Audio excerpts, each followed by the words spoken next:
Hello everyone, this is Shivangi. Welcome to Shiv classes. इस video में discuss करने वाले हैं हम एनईपी, जो हमारी नेशनल एजुकेशन पॉलिसी 2020 आई थी। तो आपसे एग्जाम में ये पूछा हुआ है, इसके बारे में आपको लिखना है, इसके फीचर्स बताने हैं। तो चलिए स्टार्ट करते हैं। तो न्यू एजुकेशन पॉलिसी जो है वो कब स्टार्ट हुई थी? 2020। हमारे यूनियन जो कैबिनेट है इंडिया का, उन्होंने स्टार्ट करी थी 29 जुलाई 2020 और आउटलाइन किया था एक विज़न हमारे नए एजुकेशन सिस्टम लाने का भारत के अंदर। तो जो न्यू एजुकेशन पॉलिसी ने इसने किसे रिप्लेस करा है? 1986 की जो है एजुकेशन पॉलिसी, उसे रिप्लेस करा। हमारी पहली एजुकेशन पॉलिसी कब आई थी? 1968 में, फिर आई 86 में, 1992 में कुछ अमेंडमेंट हुए थे, कुछ चेंजेस हुए थे। ठीक है, फिर जो है एनईपी 2020 अब जो है हमारी थर्ड एजुकेशन पॉलिसी है। तो इसमें काफ़ी बहुत बड़ा जो है हमारी जो एजुकेशन है उसमें चेंज किया गया, चाहे वो एलिमेंट्री एजुकेशन हो, हायर एजुकेशन हो, साथ साथ हमारी वोकेशनल ट्रेनिंग जो है, चाहे वो रूरल और अर्बन एरिया दोनों में ही। तो जो पॉलिसी का एम है वो है कि इंडिया के एजुकेशन सिस्टम को ट्रांसफॉर्म कर देना, एकदम बदल देना है 2030 तक। ठीक है, तो अगर हम बात करें कि इस पॉलिसी में जो है अगर हम देखें कि बहुत सारे फीचर्स हैं इसके अंदर। तो फीचर्स क्या क्या हैं कि इंश्योर करना universal access to all level of schooling from pre primary to school grade 12 तक। ठीक है, कि सब तक सबके पास जो है स्कूल की पहुंच होनी चाहिए, प्री प्राइमरी से लेके 12 तक के ठीक है, 12 तक जिन्हें पढ़ना है। Ensuring quality early childhood care and education for all children between 3 to 6 year. तो यहाँ पे जो बच्चे हैं 3 से 6 वर्ष के बीच में, ठीक है, उनकी गुणवत्ता प्रारंभिक बचपन देखभाल और शिक्षा सुनिश्चित करना कि वह इनको मिले।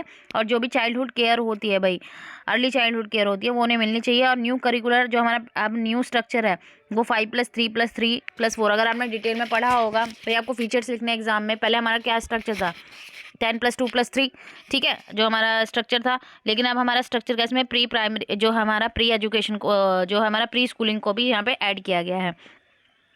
तो हार्ड सेपरेशन नहीं होगा between art and science, between curricular. भाई अब चेंज हो गया, आप क्या कर सकते हो भाई? साइंस वाला बच्चा अगर हिस्ट्री पढ़ना चाहता है, फिजिक्स के साथ हिस्ट्री, तो वो हिस्ट्री भी ले सकता है। अगर वो उसको मैथ्स नहीं पढ़नी है तो वो उस ऐसा ज़रूरी नहीं है कि उसको साइंस पढ़नी है। तो भाई अगर वो 11th के बाद उसको क्या लेना है, बायो भी इंटरेस्ट है, उसको हिस्ट्री में भी इंटरेस्ट है, तो वो आर्ट्स ले कि साइंस साइड ले, तो वो सब्जेक्ट जो है मिक्स करके कॉमर्स का भी सब्जेक्ट लेके वो पढ़ सकता है। तो अब ऐसा नहीं है भाई, पहले था कॉमर्स में हमारे क्या था, हमें अकाउंट्स पढ़ना है, इकोनॉमिक्स पढ़नी है, इंग्लिश पढ़नी है।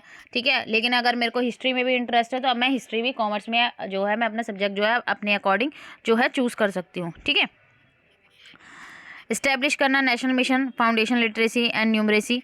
ठीक है, ये सारे आपको इसमें कुछ समझाने का तो है नहीं, क्योंकि आपको फीचर्स लिखने हैं कि भाई एनईपी में क्या क्या फीचर्स थे। तो आप लोग देख सकते हैं भाई, एम्फेसाइज करना भाई जो है भारतीय भाषाओं को, ठीक है भाई, अलग अलग भाषाओं भाई सब पे जो बहुभाषावाद है उसको बढ़ाना, और भारत की जो लैंग्वेजेस हैं जितनी भी उनको, और जो मीडियम इंस्ट्रक्शन है अनटिल लीस्ट ग्रेड 5 तक, वो ऐसा होना चाहिए, ठीक है, कि वो उनकी होम लैंग्वेज जो उनकी मदर टंग है, लोकल लैंग्वेज है, वो उसमें हो। ठीक है, और प्रेफर किया जाए टिल ग्रेड 8 तक भी, कि अगर बच्चे को ग्रेड 8 तक ज़रूरत है तो वहाँ भी उसकी जो उसकी लोकल लैंग्वेज है उसका इस्तेमाल किया जाए।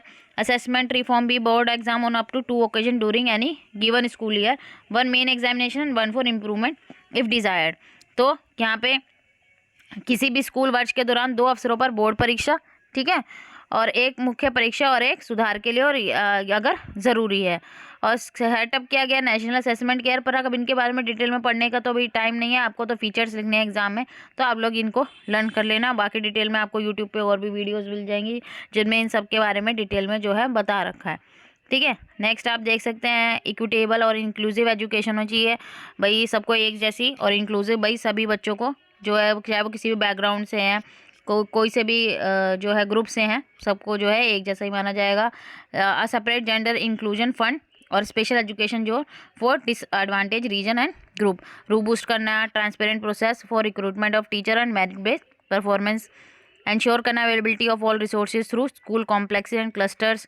ठीक है, भाई सेटअप करना SSS state school standard authority. भाई फीचर्स आप लोग ये देख लेना है, वोकेशनल एजुकेशन स्कूल में भी और हायर एजुकेशन सिस्टम में भी इंक्रीज़ करना ग्रोस एनरोलमेंट रेशियो को हायर एजुकेशन में 50%, हॉलिस्टिक और multi disciplinary education with multiple entry exit option. ठीक है, कि भाई अगर आप पढ़ाई बीच में छोड़ देते हैं, आप ग्रेजुएशन कर रहे हो, फिर आप उसको जो है दोबारा आप ज्वाइन कर सकते हो, ठीक है। बीच में छोड़ के आप एंट्री एग्जिट का ऑप्शन होना चाहिए। NTA to offer common entrance exam for admission in higher education में अगर आप एडमिशन लेना चाहते हैं। Academic bank of credit establish करना, जिसके थ्रू भाई आपके क्रेडिट्स कितने बचे हैं क्रेडिट, जिसके थ्रू आप जो है एग्जिट एंट्री आराम से कर सकते हैं। सेटअप करना मेरू को, और सेटअप करना नेशनल रिसर्च फाउंडेशन।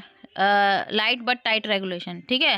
रेगुलेशन होनी चाहिए, यानी कि एकदम लाइट हो लेकिन टाइट हो, तो ऐसी रेगुलेशन होनी चाहिए।